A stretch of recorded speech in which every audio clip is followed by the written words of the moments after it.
Imagine being thrust into the most fiercely competitive and lucrative retail environment on the planet. Well, that was me in 2018. Global travel retail was added to my remit. Working in Scotch Whisky, I was to support brand listings in 15 new markets, from Dubai duty free to Sydney airport. A very fast learning curve, which I'll share with you now. Let's dive in.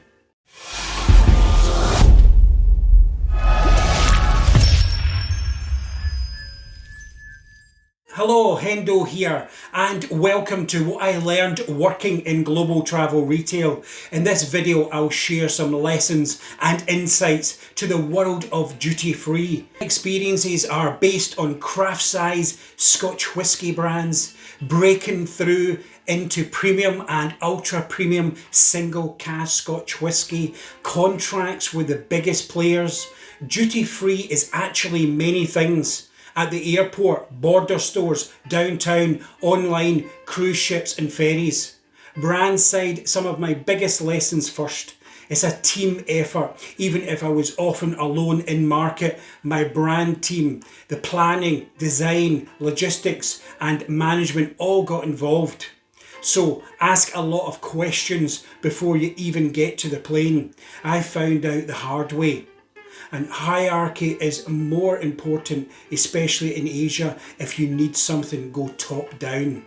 Now, even big brands can't be too precious in global travel retail. Ultimately, you need to get people on side at all levels, even competitors. I'd rival brand promoters sell my product as alternative purchases because they trusted me. On the ground, you need to check and recheck everything, because you are the eyes for your company and nothing stays the same for long. Treat retail space like a stock market floor. Rentals constantly moving brands in and out. 1 week front, next week at the back. If you only visit once or twice a year, your brand has no chance. Topics I'll cover here are going to be passengers, players, departures, training, design and performance. So on to passengers. People will have 3 priorities when clearing security at the airport. Where's my gate? Where's the nearest power socket? And the Wi-Fi. For almost all brands, capturing shopper attention before they're lost to their devices is critical, regardless of the category you're in. But understanding shoppers and what will resonate with them within travel retail can be difficult. I learned passengers can be defined by the amount of time that they have to spend, whether they're rushed or that they have time to spare, as well as what kind of trip they're taking, just as much as their budget, socioeconomic status, and the golden hour downtime average is now a mere 29 minutes. I found it fascinating watching different passengers, business travel, leisure, adventure, or even city breakers. On the hottest days of summer in Sydney airport, I was told peaty Scotch whisky doesn't sell very well. But I spoke to adventure travellers going to New Caledonia, Fiji or New Zealand and told them of the beach campfire drams that they could be enjoying on their trip. It took people away and was a great success, flipping preconceptions and winning over new customers. Authentic storytelling really helps. This is where young brands can make a difference and also help airport staff elevate passenger experiences to begin their adventure.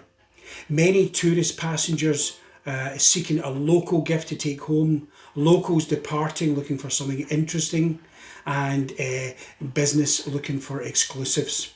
There are so many angles and demographics. It's well worth documenting objections and solutions that your product solves. Now, passengers know pricing. They actively price compare on their phones right in front of you to see if the deal is worth it. Only 6% of people now believe duty free offers the best prices. 52% know they can find a better price online or on the high street. So you have to work very hard providing value and giving people what they need in a timely manner. Many people are intimidated by luxury good brands from the other side of the world, like Scotch Whisky, for instance, scared of not knowing enough information about it, especially in the Far East with the culture of losing face. So many will default to famous names. Now, younger brands have to build confidence and elaborate their story, warm people to their products, guide them, even explain the whole category and how they fit in. But at the same time, you are observing the person in front of you. More than 70% are actually buying a gift, so they won't actually be drinking the whisky. I sold at least 2 to 1 other famous Scotch whisky brands like Johnnie Walker or Shivers. You are an ambassador for the whole category.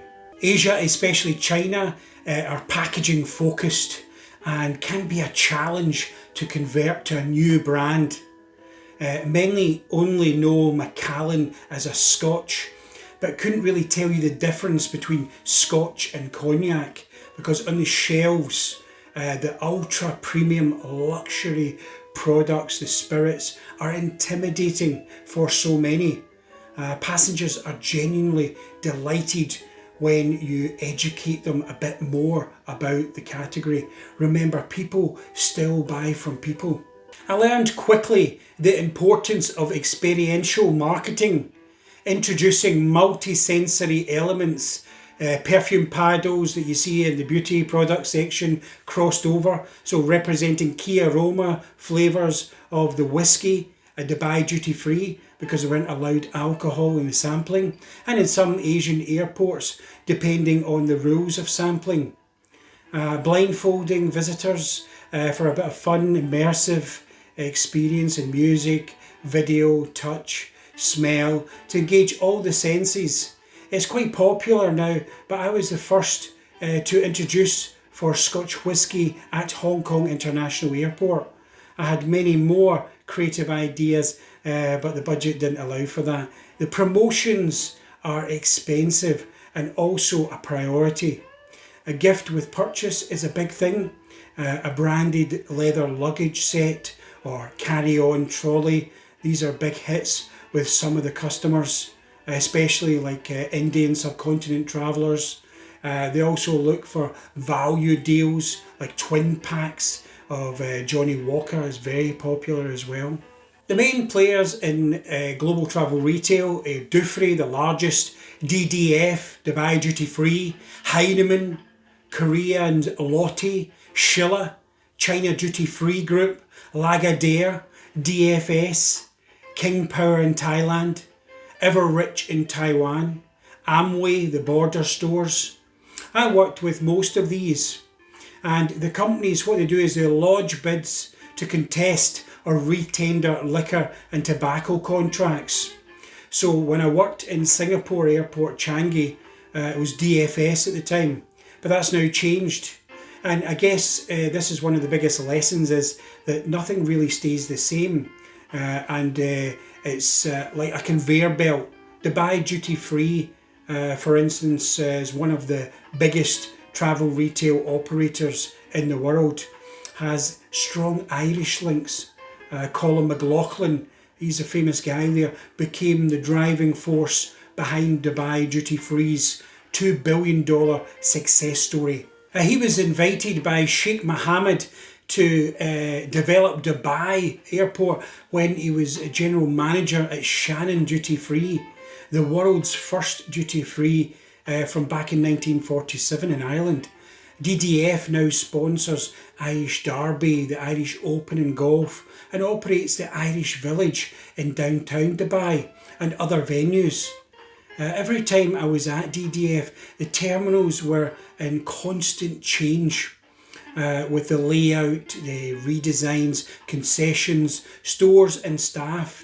When planning activations, brands are often dictated to by the airport retailer, who in turn is dictated to by the landlord, the owner of the property. So if you look at London Heathrow, for instance, Royal Duty Free is the retailer and BAA is the landlord. This is a balancing act for all involved, and it's called the Trinity: brands, retailers and landlords. So it's good to understand this as a landscape. Big brands have more say, and if you're a small brand, you have to find a way to weave in what you can. You will be watched if you start to become successful. Now on to departures, or airside.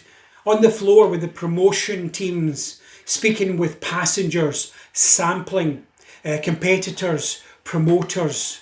The sheer volume of human traffic as you work airside stores, like 50 million annual footfall at Hong Kong airport, means hundreds walk past you constantly. It's brutal. Whisky ambassadors used to perhaps festivals and master classes with an audience will find this quite tough, for their ego. Even with a kilt on, it's hard to get attention. Just getting someone to stop can be a big challenge.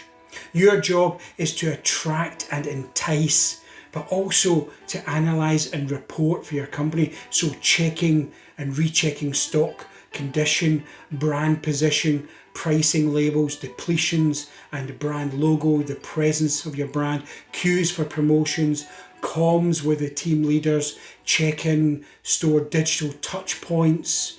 I've spent a week at a time in Sydney, Hong Kong, Singapore, Taiwan, Dubai, China, hosting gondola or bar promotion in-store ambassadorial tastings or masterclasses, monthly rental space with promoter to boost your brand presence is a key platform to maintain listings. Expect an entourage of bosses to appear anytime. And you find sometimes decision makers calling themselves small potato. It's quite funny. Brand like beauty, influencer promotions and events draw large crowds spilling out onto the concourse with press and media. I was at Hong Kong's 20th anniversary celebrations at the airport, so there was loads of different brand events going on at the time. Now airside, the store location can really define your sales success, and small brands will be pushed out into new areas sometimes to test with the demographic who pass by. Now next up is training. I already was training across Asia, Europe and the US, so was used to presenting English not always as a first language in sessions, so translators. Across Asia Pacific, multilingual floor staff, you'll have Vietnamese, Philippines, Indian, Chinese, Korean, and they're all there to convert passengers in their own language. Nothing is casual. I met some experts who absolutely nailed this, and some of the most unengaging people I've ever seen. It's hard to get staff to remember your brand among thousands. I use blindfolds quite a lot for a bit of fun, especially in Asia. The footfall traffic puts many promoters into a standing sleep position, so it's quite a challenge to be memorable. I connected on WeChat, Instagram and shared stories with staff who really showed an interest in the brand. For duty-free teams and promoters, often it could be a quick 10-minute session with a group of staff training on the floor in front of passengers or at airport hotel conference rooms, back-to-back masterclasses, and even in their downtown offices. I took every opportunity that was going. Not following through on promotions and training isn't really an option, and it can get your brands delisted. For smaller brands, it's a sizable investment in time and resources, and only once logistics, the stock has arrived and it's been cleared, and monthly promotion, for instance, the dates have been secured. Delays or reschedules happen quite often and can knock back out your other market plans. So it took priority Promotion start date is really a big deal, so you can check the visibility on the shelf, making sure the brand is very well represented and photographed. You might want to put it in the press and share your success story on the international stage. So next time you see a product in duty free, nothing is by accident or casual. Thousands and thousands of interactions has brought that product to your eye level. Which leads us nicely on to design. Design is a very important part of brand activity in global travel retail, working within the confines of retail space for branding with logos, cross-checking the physical spaces with the digital. So I was heavily involved in this, the shelves, end aisle, wall bays and rental spaces, doing the SWOT analysis in your reports and repeating them and going over to help your team. You'd photograph everything where it was possible, of course, not always in airports. Your graphic design will also need to cover airport exclusive bottlings that you'd sell. So I did quite a bit of that with the packaging, attention grabbing, luxury, and also to be able to meet standards within the category. Also ultra premium airport exclusive bottles with a launch plan. You might want banners, duty free app, digital ads and listings. The brand look, logos, planograms, benchmarking, and it's all within the agreed budgets. On top of all this, you have performance. Now this is going to be the single biggest challenge, is to commercially stay listed. Analyse sellout reports, depletions, promotions, getting the mix right with support you can afford, and you'll be working with your marketing and sales team. Ultimately, my job is to grow the brand awareness through storytelling. But you will need to face the demons of your product faults face to face. There's no hiding place in those bright lights. But I loved every minute. I found it fascinating, even if sometimes it was hard. For the 5 a.m. starts was a bit of a struggle. One last point I'll make is that if you are going into global travel retail, there's not a domestic market that you're in. That can be a challenge sometimes. The promoters and retailers really look for you to have crossover with the domestic to show that you have a presence there. So tell us what you think of global travel retail, duty free, what your experiences are, and I'll add more videos on the series. If you're interested in projects, contact us at hendotalks.com. As always, welcome your comments and feedback. I hope this was useful to you in some way. And until next time, thanks very much for watching.